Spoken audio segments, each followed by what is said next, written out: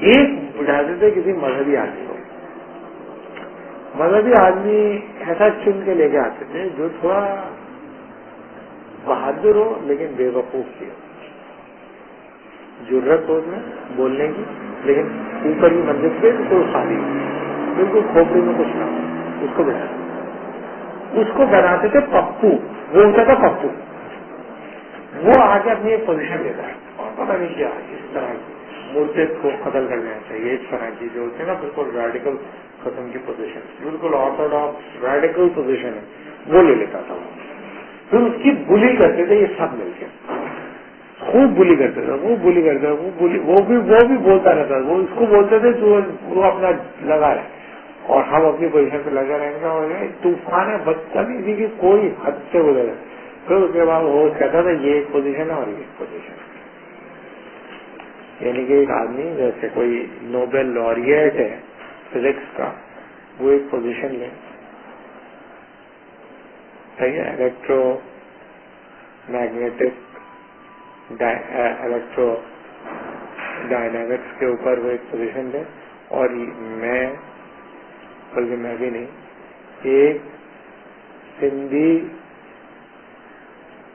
زبان کا شاعر، سندھی ادب کا شاعر، وہ کہ یہ الیکٹرو ڈائنامکس سے جو آپ کی پوزیشن ہے میں اس سے اتفاق نہیں کرتا، اس کے لیے میں نے ایک شعر کہا ہے، یہ شعر رد تو جائے کھادے پیزے جا تھانو،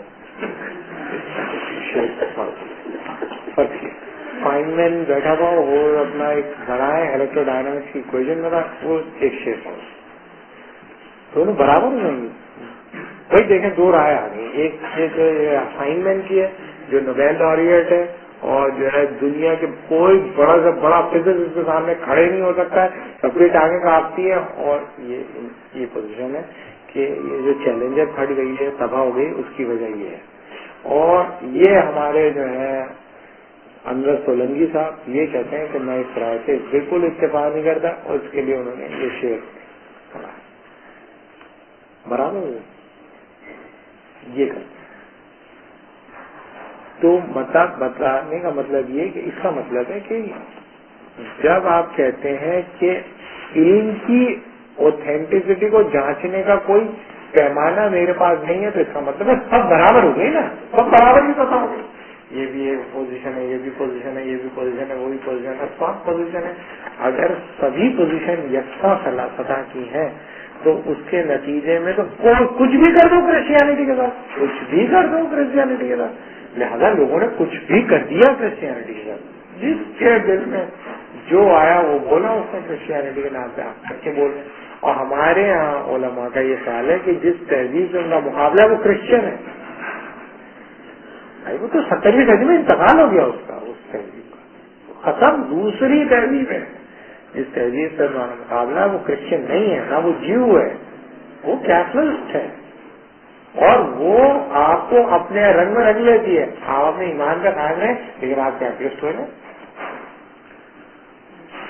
صحیح ہے نا؟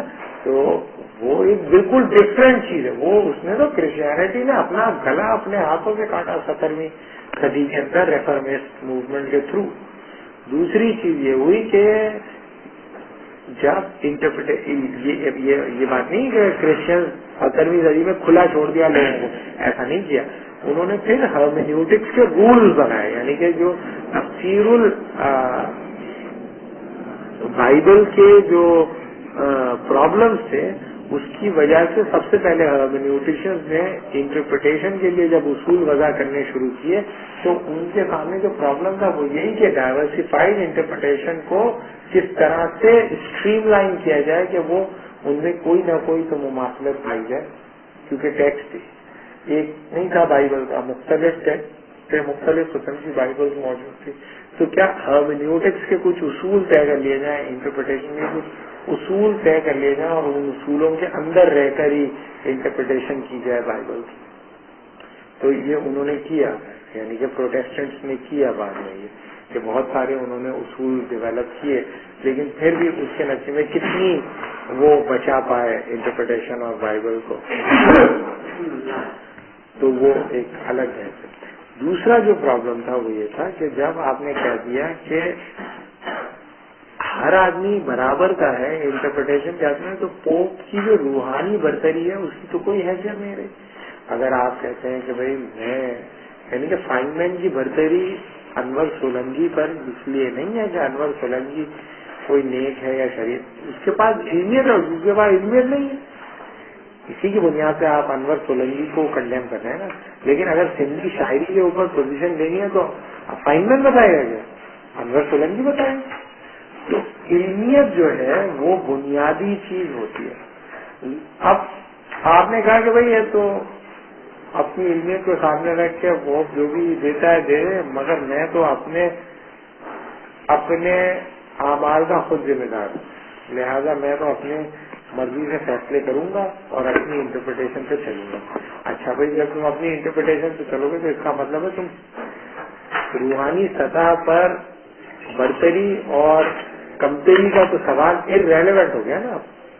تو بھی اپنے حساب سے انٹرپریٹ کر رہے ہو, یہ بھی اپنے حساب سے انٹرپریٹ, سب اپنے اپنے حسابوں سے انٹرپریٹ جب کریں گے تو اس کے نتیجے میں جو اسپرچویلٹی ہے یا اسپرچل ریلیونس ہے یا سگنیفیکینس ہے وہ تو ارریلیونٹ ہو جائے گی. ریلیونٹ کیا ہوگی کہ کس انٹرپریٹیشن کو زیادہ مقبولیت عام حاصل ہو جاتی ہے. یہ ہے نا, جو انٹرپریٹیشن زیادہ مقبولیت عام حاصل کرے وہ انٹرپریٹیشن اوتھینٹک ہے. اوتھینٹسٹی کا پیمانہ اسپرچویلٹی سے نکل کر پبلک جسٹیفیبلٹی سے چلا جائے.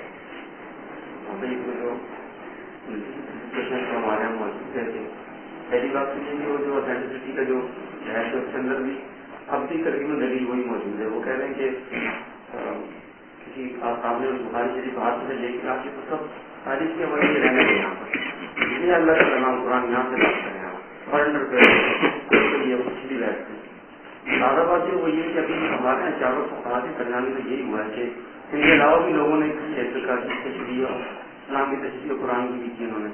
لیکن چونکہ فقانسی کی بالدستی کی وجہ سے زیادہ لوگوں کو مقبولیت حاصل ہو گئی, اس کو مرتب بھی ہو گئی ایمان ہوگی. تو چاروں فقہا کی موجودگی کی وجہ یہی نہیں ہے کہ اسلام کی نہیں. مسئلہ یہ ہے کہ آپ جب کسی فقیہ کی بات مانتے ہیں تو آپ تو یہ نہیں کہتے کہ آپ خود انٹرپریٹ کریں گے. اگر آپ اس سطح کے ہو سکتے ہیں, پہلی بات تو یہ کہ وہ فقیہ کسی انسٹیٹیوشن کی تو پیداوار نہیں تھے, یعنی یہ کوئی پاپائشی تو نہیں تھی, انہوں نے کوئی خاص ان پہ کنڈیشن تو امپوز نہیں کی. وہ کوئی بھی بن سکتا تھا, آپ بن جاتے, لیکن آپ نہیں بن سکتے تو آپ فالو کر لیں. پرابلم یہ ہے کہ یہاں تو آپ انٹرپریٹ خود کریں گے, خود, ٹھیک ہے, اور خود انٹرپریٹیشن کے فریم ورکس ہوں گے, ان فریم ورکس میں جا کر آپ انٹرپریٹ کرنا شروع کر دیں. آپ پبلک جسٹیفائبلٹی سے مراد یہ تھوڑی ہوا کہ الیکشن ہوگا سب لوگ آ کے بتائیں گے بھائی ہم لوگ سب اس انٹرپریٹیشن کے حق میں نہیں. اگر فرض کیا آپ کہتے ہیں کہ اسلام کے اندر سود حلال ہے, فرض کیا تو یہ کیا لوگوں سے پوچھا جاتا ہے کہ کیا حلال ہے, حرام ہے, یا کیا ہے یا نہیں ہے. پبلک جسٹیفائبلٹی ارریلیونٹ ہوتی ہے نا, وہ تو اپنی پوزیشن دے دیتا ہے, یہ ہے پوزیشن, آپ مانتے ہو یا نہیں مانتے. اب فرض یہ کہ زیادہ تر لوگ سود خور ہوں تو امکان زیادہ ہے نا کہ وہ اس انٹرپریٹیشن کو مان لیں گے. ان کے چاروں فقہوں میں سے ایک فقہ آپ مجھے بتا دیں جس نے حرام کو حلال کیا ہو, ایک بتا دیں. میں بتاتا ہوں کرسچینٹی میں کتنے لوگوں نے حرام کو حلال کر دیا, حلال کو حرام کر دیا, اور وہ لیجیٹیمیٹ ہے, سروائیو کر رہا ہے. اسلام کے اندر تو یہ نہیں کہ کسی فقیر نے کوئی حلال کو حرام کر دیا ہو یا حرام کو حلال کر دیا. اگر کوئی کتنا ہی بڑا پائے گا وہ, اگر اس نے کیا 1 منٹ میں امت اسے ریجیکٹ کر دے, 1 منٹ لگاتی ہے. آپ دیکھ لیں غلام محمد قادیانی نے جب پوزیشن تبدیل کی 1 منٹ میں اس کو اٹھا کے پٹک دیا نیچے. اس کی رسپیکٹ تھی, لوگ رسپیکٹ کرتے تھے, عزت کرتے تھے کہ بھائی ہم کرسچن کے ساتھ ڈائلاگ کرتا ہے, فوالک آدمی ہے, یہ ہے وہ ہے, انگریزی بھی بول لیتا ہے, یہ بھی پڑھ لیتا ہے. لیکن جیسے اس نے کہا میں ہی ہوں سب, ٹھیک ہے, تو اس کے لیے لوگوں نے کنسپچلائز کیا نہیں یار اس کے پاس کوئی علم ہے, کچھ نہ کچھ تو ہے, چلو اس کی ایسا ویسا کچھ نہیں. اب آپ کہیں کہ کچھ لوگوں نے اس کو فالو کر لیا, تو کچھ لوگ, ہر انسان کو اپنے حصے کے بیوقوف مل جاتے ہیں. امت میں تو نہیں کوئی میجر ریفارمسٹ کے طور پہ آپ پیش نہیں کر سکتے اس کو امت کے اندر. تو بتانے کا مطلب یہ تو اپنی جو انفارمیشن ہوتی ہے وہ اس طرح ہوگی جس کو پورا تاریخ میں عمل ہے کہ قرآن کے انٹرپریشن آپ نہیں کر رہے ہیں، مگر وہ اوتھینٹسٹک نہیں ہے، اس کو نہیں مانتے، اس کو کچھ نہیں سمجھتے ہو. جب وہ مرتا ہے تو اس کی نماز جنازہ بھی کوئی دوسرا آگے پڑھاتا ہے، خود نماز جنازہ بھی نہیں پڑھاتا، اپنے بچے کا قرآن بھی دوسروں سے ہی پڑھواتا ہے. بتانے کا مطلب یہ کہ مسلمانوں کے اندر تو اس نوعیت کی انسٹیٹیوشنلائزیشن ہوئی نہیں جیسی کہ کرسچینٹی کے اندر ہوئی. دوسری بات یہ کہ مسلمانوں کے اندر یہ پرابلم جو تھا وہ انٹرپریٹیشن کا اور ٹیکسٹ میں ہمیشہ فرق مسلمانوں نے لیا. تو یہ کمزوری نہیں ہے کہ اگر آپ حدیث میں اور قرآن میں فرق کرتے ہیں تو یہ کمزوری نہیں ہے اس سینس سے کہ آپ حدیثوں کی اوتھینٹسٹی کو کر سکتے ہیں قرآن کی اوتھینٹسٹی کے اوپر. کرسچینٹی میں ایسا کچھ نہیں ہے. یہ نہیں پتا کہ کون سی آیات ہے اور کون سی احادیث ہے حضرت عیسیٰ کی. تو یہ تو وہ تو ٹیکسٹ اور انٹرپریٹیشن میں فرق نہیں ہے. Bible is in it self an interpretation of the text.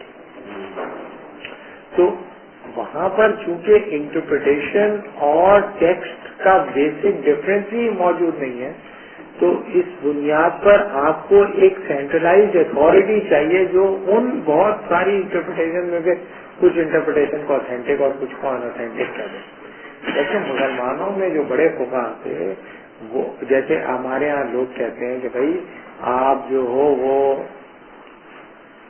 قرآن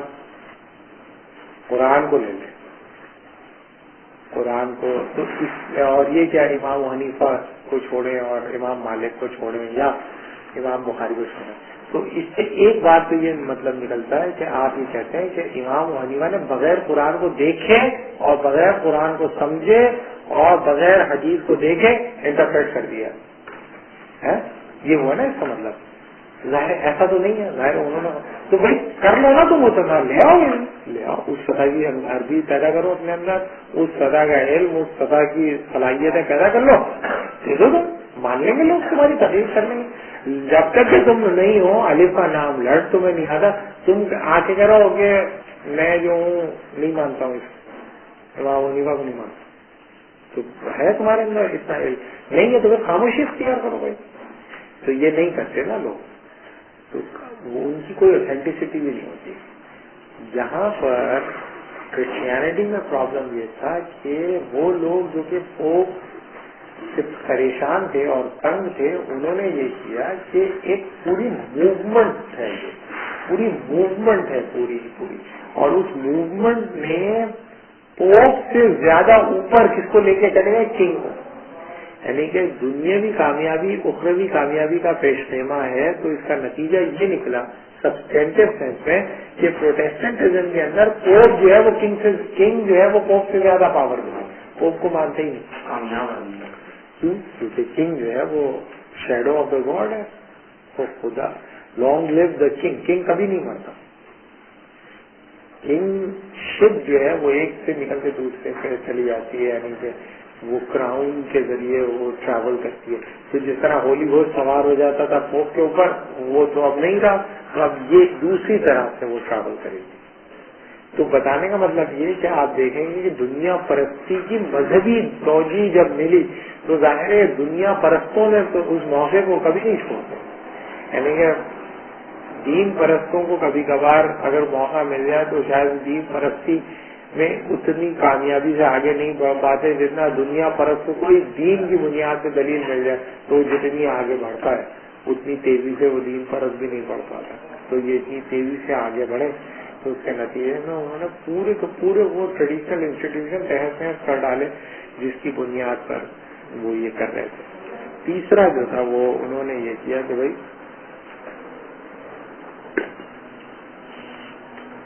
دنیا پرستی کے نام پر جو لوٹ مار ہو رہی تھی اس سب کو جسٹیفائی کر دیا،